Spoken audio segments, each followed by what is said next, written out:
I guess entering your third week of camp, what's the general outlook? Are you guys moving to a point where you identified who can help you this year? Yes, it's getting closer. We told the guys it was like this last scrimmage is kind of like a separation scrimmage. So the guys, we put it on the guys to say, okay, you're gonna have off before the scrimmage. So it's up to you to study the playbook and have a game mindset going into the scrimmage. So there was a lot of good things that happened, and so we started to put the pieces of the puzzle together. So it's all come together. How was that second scrimmage for you guys? What was it like for you? I mean, it was good. As always, we had some things we got to work on. We did some situational stuff, so it was always good to teach off of that. And, we put the ball on the -5 and the +5. We put the ball on the 50, the 25. And it's always just situational. So the whole part of them just learning the scheme is also learning the situations and different parts of the game and why we do different things. And like today was 2 minute. So just going through that and walking through it and understanding why we called it. We was down by 3 with 1:05 left. The offense had 1 timeout. So just understanding, they getting to understand what's in my mind when we're calling it. So situationals is always good. Which players or position groups separated themselves the most in that scrimmage? You know what? It was good by a lot of guys, to be honest with you. What we ran into, to be honest with you, is some good close competition in a lot of the spots. So, we got to just make, some of the decisions that's best for the team. And the good thing that we see, we have a lot of depth. So I don't know if it's a big separation on, one position and the other, but you can see that we have a lot of depth, which is a good thing. Coach, what are some ways in which you're better this week than you were last week? That's a great question. So I do think our tackling was better. Just our angles to the ball. Even during practice last week, we're not tackling, but we talk in terms of owning the hip. Guys not being out of control. Some people talk about come to balance, different things like that. We don't want to talk in terms of just come to balance because some kids think stop. That means stop. So we talk about owning the hip. So as you gather and you get closer to the ball carrier, just being in that position to own the hip, being in a position to understand the coverages and understanding your leverage and understanding that 12th defender, which is the sideline. We could use that person as well, never miss a tackle. So just understanding those different things. So I just think last week was a lot better, just owning the hip and being in position to make tackles. So we saw a picture on Twitter recently about Nakai in the most recent scrimmage. People have been talking about him all camp. So how would you say he performed during the scrimmage? And just what has he done during this camp that just is getting so many people to highlight him? Yeah, I just think for him, he's a smart football player. I mean, he understands like what we're trying to do. He understands leverage.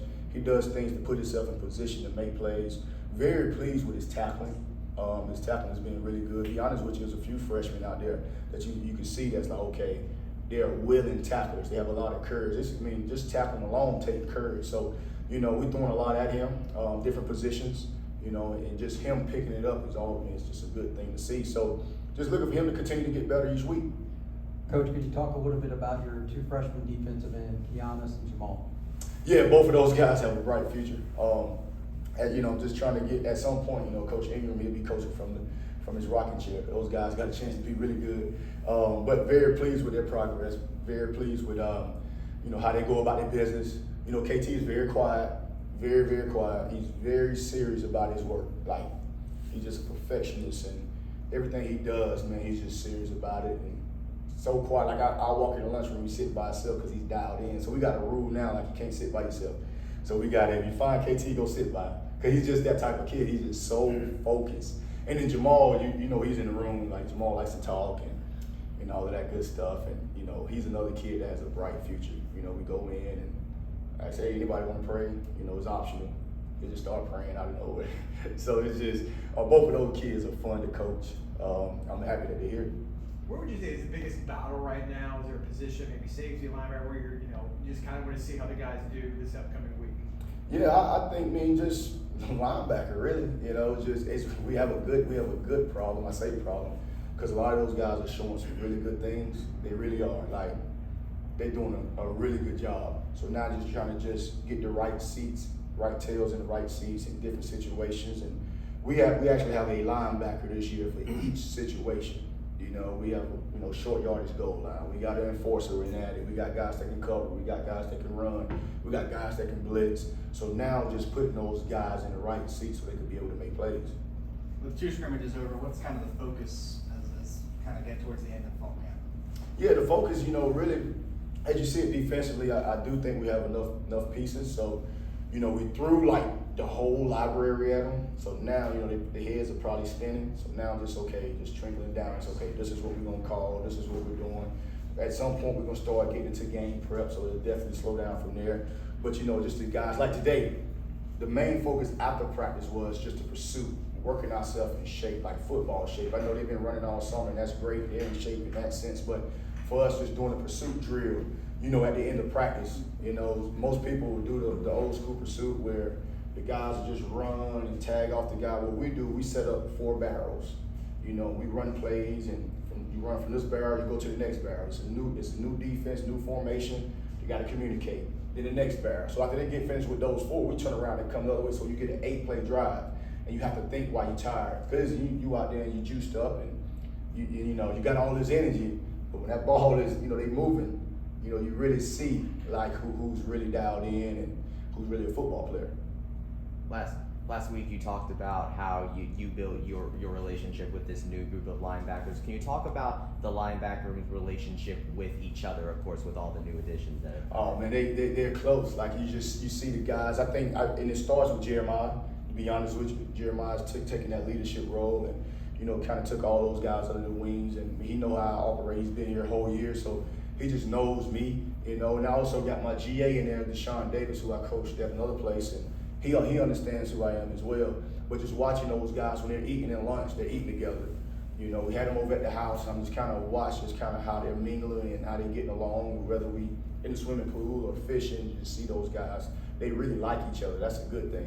It's no ego. They actually root for each other. And then when it comes to playing, one thing as a coach you always have that film. The film never lies.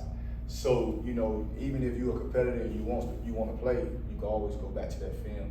But the relationship, I'm very, very pleased with how close they are. How would you describe the development you've seen from Corey Thornton? Man, Corey Thornton, to be honest with you, we have three starting cornerbacks. He's a guy, he works his tail off. He really does, works hard. And ball is important to him. This is his 3rd season starting corner, playing a lot of football. So looking for him to take his game to the next level. Very pleased with CT. I think maybe you said the last time one of the players that you have production points for each scrimmage or practice. Can you I think maybe Nakai had talked about the first scrimmage. Can you kind of talk about what goes into that, and maybe could you share who was the top, if you want to, who's the top performer from the last scrimmage was? So the production points you got, if a kid does plus or minus, if he does his job, if he makes a tackle, those are the pluses. If he's an assist tackle, interception, or sack, those are the plus. Now you may have an offsides, different things makes the whole production point go. But this time it was more situational, so we didn't really do it like a scrimmage production for this past practice on Saturday. But the production points is pretty much, did he do his job? Was he in the right alignment? Effort. We give extra effort as well. We give big hits as well. All of that is all in one. What are the biggest questions you have left unanswered at this point in the camp? Yeah, you know what? I would say really just putting the pieces together. That would be the question, and that's from my seat, putting the right pieces together as far as the right guys in the right seats. Cause we doing some mingling different way. We got guys playing 2 positions so they can learn both, and we got linebackers at 2 positions learning both. So we got D linemen doing different things. So just really just putting all the pieces of the puzzle together. Coach, we talked before about how you worked with Gus Malzahn for a very long time. I wanted to ask, how has working under him, whether it's just in general or for a long period of time, made you a better coach? Just the attention to detail. Coach is very detailed. Coach he's a football coach, so he's locked in on ball. So you can just see how he just move around, and when he's locked in on ball, man, it's just the little things. It could be, you could take player A that just ran down on kickoff, right? But he was offsides. Naturally, oh man, he was offsides. But being with coach, you see, okay, shoot, he was the first one down there. He's giving effort. I can teach him how to be on sides. You see, those small things that a lot of people don't look at. And like I said, the attention to detail and just being really dialed in on your opponent and knowing exactly what these guys are running. Because most people are creatures of habit. The first 10 to 15 plays may be a little different, then they're going to just do what they do. Just understanding how coach break down film as well. Does a great job. Coach, Sunday night you took to social media to remember Lynn Cheek. UCF fan that passed away. Could you comment on why you did that? Man, that's a great question. I mean, she was like an awesome person. Lit up the room. Like when I first got here, you could just tell she loved UCF. Like, I mean, and then the first time I saw her right before like we had like the Women's Day with Miss Christy Malzahn last year, and just her, I remember just taking a picture with her and bringing her up, and she broke everybody down, and she lifted the whole room up. You know, you couldn't even tell she was going through what she was going through. You know, and then I saw it on social media yesterday, and it's just like, wow, you know, and it just takes you back to, man, every day is important. The people you're around are important. Football that's great, right? But it's the people you interact with, you know, the people that you make feel good. And that's what she did for us. Like, we could be a down day. When you see her, your day is like, you know, just instantly lifted. So, man, prayers to her family and her friends, prayers to her. But we know we have someone rooting for us in heaven, you know, so we got a cheerleader in heaven. So, just a super person. Also. Good. Thank y'all guys. Appreciate you.